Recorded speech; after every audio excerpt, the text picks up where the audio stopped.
Quand le sommeil fuit ma paupière, près de toi j'aime à veiller. Cette douce mélodie, écho d'une foi profonde, nous rappelle que même dans l'insomnie, la présence divine demeure.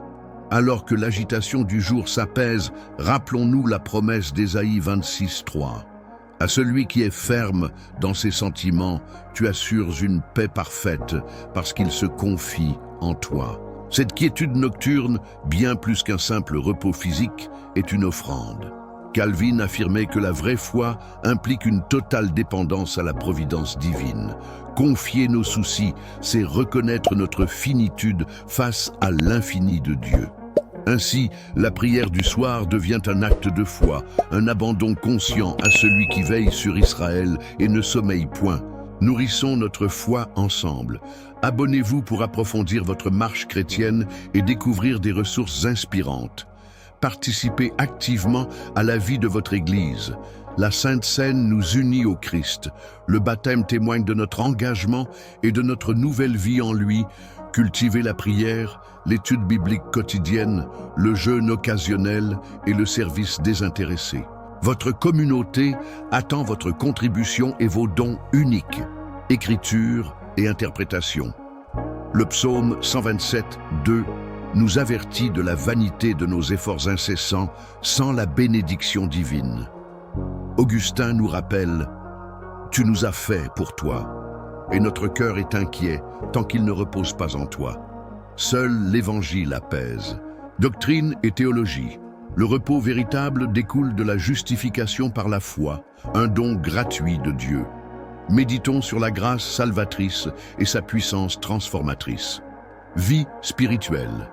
Avant le sommeil, offrons à Dieu nos angoisses, en toute confiance.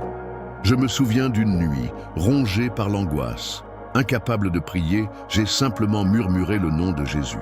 Instantanément, une paix inexplicable m'a envahi. Ce soir-là, j'ai compris que même dans notre faiblesse, sa présence est notre refuge. Ce nom, Jésus, invoqué dans la détresse, est plus qu'une formule. Origène disait « Le nom de Jésus est une lumière, une nourriture, un médicament. Il est la parole faite chair. » Jean 1,14.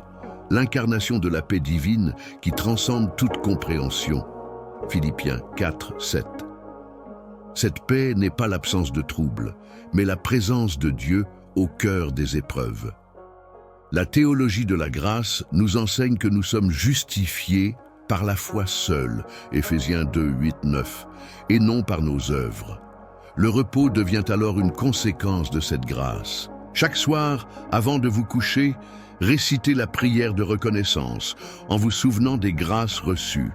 Pratiquez la Lectio Divina avec un court passage biblique. Rejoignez un groupe de prière pour partager vos fardeaux et vos joies.